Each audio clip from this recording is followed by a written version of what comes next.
આગામી ઉત્તરાયણ પર્વ નિમિત્તે સુરક્ષા અભિયાન અંતર્ગત ઇન્દ્રપ્રસ્થ ફાઉન્ડેશન દ્વારા ત્રિચક્રી વાહનોને સેફટી ગાર્ડનું નિઃશુલ્ક ફિટિંગ કરી આપવામાં આવશે।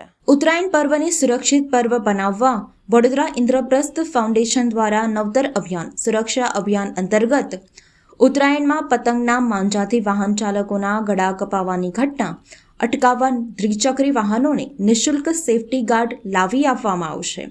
અવારનવાર પતંગની દોરી વડે ગળામાં ઈજા પહોંચવાની ઘટનાઓ અને અકસ્માતના બનાવો સામે આવતા હોય છે, ત્યારે આ પ્રકારની ઘટનાઓને ટાળવા માટેનું અભિયાન હાથ ધરવામાં આવ્યું છે। સંસ્થાના માર્ગદર્શક સાંસદ રંજનબેન ભટ્ટના માર્ગદર્શન હેઠળ તારીખ 11 જાન્યુઆરી 2023ની ગુરુવારના સવારે 11 વાગ્યાથી બપોરના 2 વાગ્યા સુધી ઇન્દ્રપ્રસ્થનું રસોડું ગોત્રી સરકારી દવાખાનાના દરવાજા સામે ગોત્રી ખાતે તમામ વાહનોને સેફટી ગાર્ડનું નિઃશુલ્ક ફિટિંગ કરી આપવામાં આવશે। આ અભિયાનનો પ્રારંભ વડોદરા શહેર પોલીસ કમિશનર શ્રી અનુપમસિંહ ગેહલોતના હસ્તે કરવામાં આવ્યું। વડોદરા સંસ્કારી નગરી, વડોદરા ઉત્સવની નગરી, વડોદરામાં આખા દેશમાં ઉત્તરાયણનો પર્વ આવી રહ્યું છે। વડોદરાના ઉત્સવ પ્રેમી લોકો, વડીલો હોય, નાના નાના આપણા ટાબરિયાઓ હોય કે આપણો યુવા દીકરો દીકરી હોય, સૌને પતંગ ચગાવવાનું ગમતું હોય છે। પણ ઇન્દ્રપ્રસ્થનું રસોડું છેલ્લા 2 વર્ષથી 5 રૂપિયામાં ભૂખ્યાઓને જમાડે છે।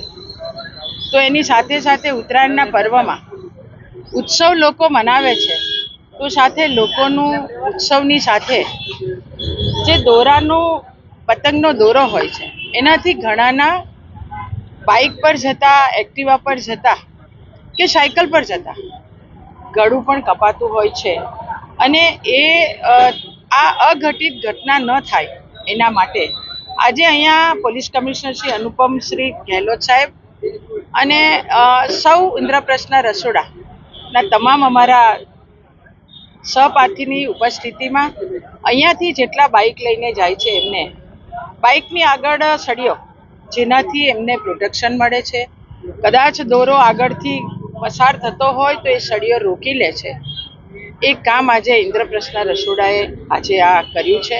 હું ટીમને ખૂબ ખૂબ અભિનંદન આપું છું, પણ સાથે સાથે સૌને બિલકુલ મારા ઉત્સવ પ્રેમી વડોદરાના લોકો ઉત્તરાયણ ચોક્કસ મનાવજો। ઇન્દ્રપ્રસ્થના રસોડું નામ એક એવું છે જો કે એના અમે એટલા બધા અત્યારે ફેમસ બી થઈ ગયા છે અને ગોત્રી મેટ્રિક કોલેજની સામે આ રસોડું છે જ્યાં 5 રૂપિયામાં ભરપેટ જો જમવાનું મળે છે અને કોઈ જરૂર નથી, જેની જો આસ્થા હોય કોઈ આપે યા નહીં આપે, અમુક લોકો 5 રૂપિયા તો વધુ આપે, કોઈ આપતા પણ નથી, જેની જેવી સુવિધા।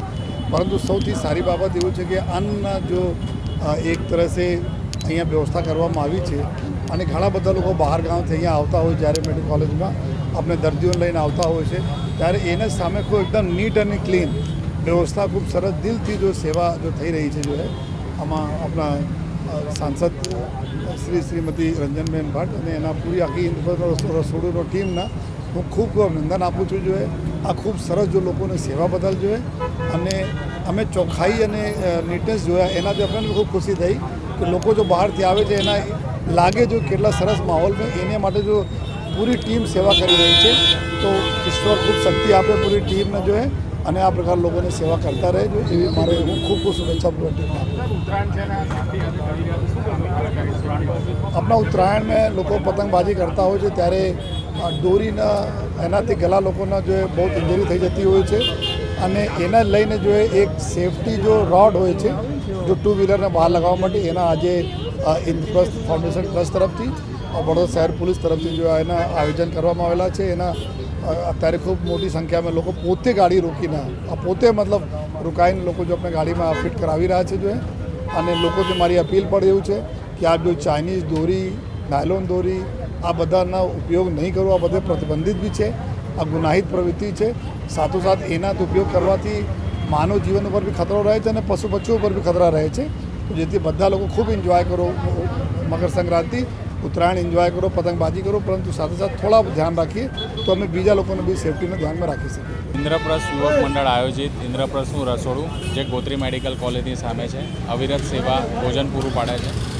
14મી જાન્યુઆરી આપ સૌ જાણો છો કે પતંગ અને દોરી જ્યારે દોરીની વાત આવે ત્યારે વડોદરા શહેરમાં ઘણા બધા કિસ્સા બનતા હોય છે કે કોકનું ગળું કપાયું ને નાક કપાયું. તો એ સંદર્ભે ઇન્દ્રપ્રસ્થે આજે એક આગવું પહેલ લઈ અને જેટલા પણ વડોદરાવાસીઓ છે એ લોકોને એક રિક્વેસ્ટ કરી કે તમે અમારે ત્યાં રસોડા પર આવો અને તમારે પોતાની શરીરને પોતાના પરિવારને સેફગાર્ડ કરો અને સેફગાર્ડનું આયોજન કરવામાં લગાવેલું છે અને જેનો માટે કોઈ પણ રૂપિયો ચાર્જ કરવામાં નથી આવેલો.